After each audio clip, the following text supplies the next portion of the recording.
कार्यक्रमासाठी या ठिकाणी उपस्थित असलेले व्यासपीठावरील doctor Sheetal Shah, doctor Mahesh Surke, doctor Eknath Bodhale, doctor Amar Jamdade, doctor Usha Upasangikar, doctor जयश्रीताई शिंगारे, उपस्थित सर्व वेगवेगळ्या संघटनांचे डॉक्टर्स, उपस्थित वडीलधारी मंडळी, तरुण मित्र, माता भगिनी, अभिजितने माझ्यापूर्वी अतिशय चांगल्या प्रकारे या ठिकाणी काय असलं पाहिजे याबद्दल त्यांनी सांगितलंय. मी आपला जास्त वेळ घेणार नाही, परंतु गेले अनेक दिवस मला वाटत होते की जे देवदूत जे आपल्या प्राणाची पर्वा न करता त्या ठिकाणी गेले अनेक वर्ष त्या ठिकाणी लोकांची सेवा करतात, त्या सर्वांचा सन्मान करणं आमचं एक कर्तव्य आहे. कारण कोरोनाचा काळ असू द्या, नंतरचा काळ असू द्या, आपण खूप त्या ठिकाणी पंढरपूर शहर तालुक्याची जिल्ह्याची सेवा केलेली आहे. अनेक रुग्णांना त्या ठिकाणी ज्या रुग्णांकडे ज्यांची आर्थिक परिस्थिती नसती अशा हजारो रुग्णांना आपण मदत करत असतात आणि त्या माध्यमातून आपल्या त्या ठिकाणी सेवा घडत असते. त्यामुळे आम्ही ठरवले की आपल्या सगळ्यांचा सन्मान करावा, म्हणून आज या ठिकाणी या कार्यक्रमाचं आयोजन केलंय. या ठिकाणी अनेक लोकांची ओळख आहे, अनेक लोकांची माझी ओळख नाही, पण नेमका दिलीप धोत्रे काय त्याच्यामुळे मी फक्त तुमचे 5 मिनिटं घेणार आहे, माझा परिचय करून देणार आहे. वास्तविक बघितलं तर आज मी तिथे तुमच्या लाईनीत बसलो असतो, कारण मी कर्मवीर भाऊराव पाटील कॉलेजला 11वी-12वी सायन्सला होतो. 12वी सायन्सला मला 86% मार्क्स पडले होते आणि डॉक्टर साहेब मला कोडोलीला BAMS ऍडमिशन मिळालं होतं. त्या ठिकाणी मी ऍडमिशन घेतलं होतं. 100% मी डॉक्टर होणार होतो. आता माझे वर्ग मित्र म्हटलं तर सागर मॅडम आहे, धनंजय डिग्रे आहे, म्हणजे माझ्या वर्गातील पराग आहे, अनेक लोक या ठिकाणी डॉक्टर आहेत आता माझ्या वर्गातील. परंतु मी कोडोलीला गेलो, त्या ठिकाणी ऍडमिशन घेतलं, महिना 2 महिने त्या ठिकाणी राहिलो. परंतु मला पहिल्यापासून थोडी राजकारणाची आवड असल्यामुळं त्या ठिकाणी मी पहिल्यापासून कट्टर हिंदुत्ववादी असल्यामुळं आमचे त्यावेळी शिवसेनेचे तालुकाध्यक्ष होते दत्ता भोसले आणि बाळासाहेब ठाकरे आणि राज ठाकरेंचं पहिल्यापासून डोक्यात हे असल्यामुळं दत्ता भोसले माझ्याकडे आले, त्यांनी माझं ब्रेन वॉश केलं. आता मी त्याला आमच्या भाषेचं ब्रेन वॉश करतो.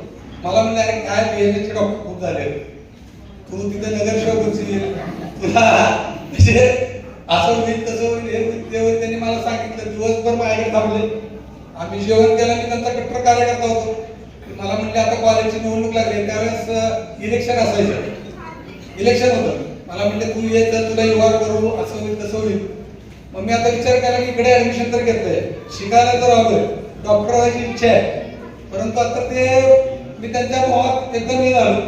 आईला फोन केला, वडिलांना तर फोन करू शकत होतं, डेअरी नव्हतं. आईला फोन केला आणि आईला सांगितलं की मला इकडे करमत नाही, हवामान सूट होत नाही, इकडचं वातावरण वेगळं आहे.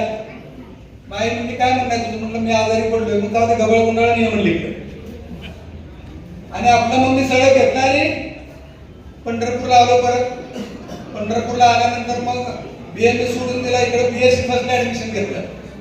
BSc फर्स्टला ऍडमिशन घेतलं. कॉलेजच्या निवडणुका लागल्या, ठरल्याप्रमाणे मी त्यावेळेस बिनोरात निवडून आलो. या ठिकाणी माझा मित्र आहे संदीप रमनवरे, BScचा पराग आहे, यांनी मला त्यावेळेस निवडून आणलं, बिनोरात निवडून आलो आणि मग ते राजकारण आमचं चालू झालं.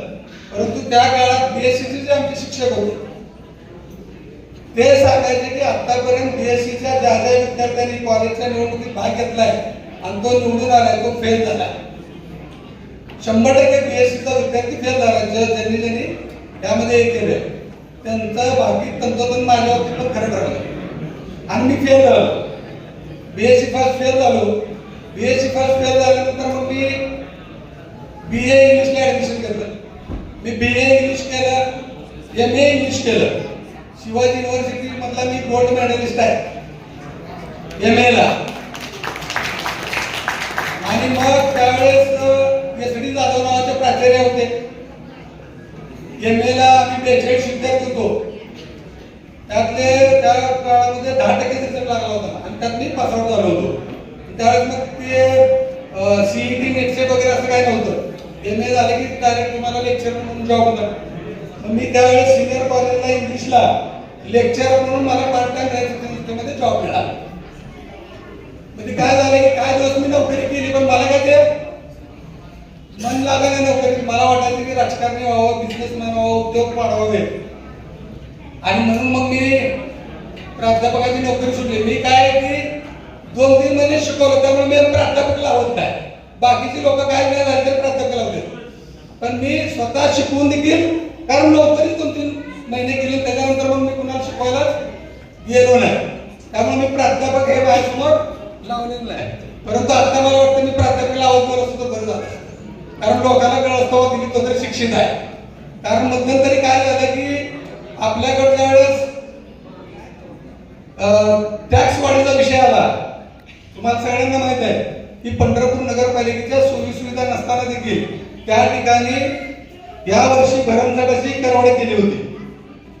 ते मी आंदोलन केलं आणि त्या आंदोलनाच्या माध्यमातून ते करवाढ रद्द करायचं आम्ही ठरवलं. त्यामुळे मग काय लोकांनी कमेंट केलं की हे सगळे कागदपत्र इंग्लिशमध्ये असतात, दिलीप तोत्रेंना कुठलं मंत्रालयात कळलं कसं होणार काय होणार. म्हणून मग मी गोल्ड मेडलिस्ट होतो आणि मी शिक्षक होतो हे मला फेसबुकवर टाकावं लागतं. त्यामुळे पंढरपुरातल्या अनेक लोकांना कळलं, ज्यांना वाटत होतं की बाबा मी शिक्षित नाही त्यांना ते कळलं. सोडायचं राजकारणाचा भाग आहे. बघा मी ज्यावेळेपासून राजकारणात आलो, भारतीय विद्यार्थी सेनेचा मी कॉलेजचा प्रमुख होतो आणि आता माझ्याकडे महाराष्ट्र नवनिर्माण सेनेचं महाराष्ट्राचं नेतेपद आहे. आणि महाराष्ट्र नवनिर्माण सेनेचं नेतेपद म्हणजे माझी जी आता पोस्ट आहे ती नेक्स्ट टू राज ठाकरे. राज ठाकरे साहेबांच्या नंतरची माझी पोस्ट आहे. कारण ग्रामीण महाराष्ट्रातला मी प्रमुख आहे.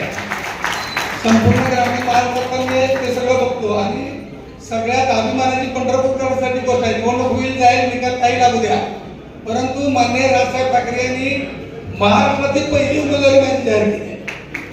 महाराष्ट्रातील पहिली उमेदवारी माहिती आहे म्हणजे अजून कुठल्याच पक्षाची उमेदवारी नसताना राजसाहेब ठाकरेंनी माझी आणि बाळा गंगावकरांची मुंबई आणि ग्रामीण भागात माझी अशी उमेदवारी जाहीर केली. कोरोनाचा काळ आपण सगळ्यांनी बघितलाय. कोरोनाच्या काळामध्ये पंढरपूर शहरातला किंवा तालुक्यातला एकही माणूस उपाशी पोटी झोपता कामा नये याची मी दक्षता घेतली होती. मी कायम लोकांना मदत करत आलोय हे सगळ्या पंढरपूरकरांना माहित आहे. मग त्यावेळेस आमच्या मनात असं आलं की चला बाबा बेड मिळाला हॉस्पिटलला बेड मिळाला. मग पुण्याला मुंबईला इकडे पेशंट चालले. मग आता आम्हाला त्यातले काय दाखल नसताना मी आणि नागेश काकांनी गायकवाड डॉक्टरांच्या माध्यमाखाली बस हॉस्पिटलच काढला. आम्ही म्हटलं चला आपण हॉस्पिटल काढू. हॉस्पिटल काढल्यानंतर काय झालं तुम्हाला स्टोरी काय सांगायला नको, कारण तुम्ही कसे हॉस्पिटल चालवत असताल तुम्हाला माहित आहे. आम्हाला फोन करणं सोपं आहे. आम्हाला काय की पेशंट लोकांचं बिल झालं की आम्हाला कुठला ना कुठला पेशंट आम्हाला फोन करते आणि आम्ही मग तुम्हाला फोन करत असतो की ते जरा पैसे कमी करा. हे सगळं आम्ही बघता त्यावेळेस आम्ही हॉस्पिटल काढलं. कारण डॉक्टर साहेबांना माहित आहे की आम्ही ज्यावेळेस हॉस्पिटल चालू केलं आम्हाला म्हणजे मला आणि नागेश काकाला जवळजवळ ₹1 कोटी तोटा झाला. कारण लोक काय करायचे, आता आम्ही तुमचं समजू शकतो, लोक काय करायचे पेशंट डिस्चार्जला आला की पेशंटच्या नात्यावर पहिल्यांदा माझ्याकडे येणार, बापू गरीब परिस्थिती आहे काय नाही असं नाही तसं नाही. मग आम्ही हॉस्पिटलला सांगायचं ठीक आहे मला काय तर कमी करा. मग तेवढं झालं की ती लगेच नागेश काकाकडे जाणार. नागेश काकाला म्हणून काका नाही बापून एवढेच कमी केले तुम्ही काय तर कमी करा. मग ती त्यांनी कमी करायची.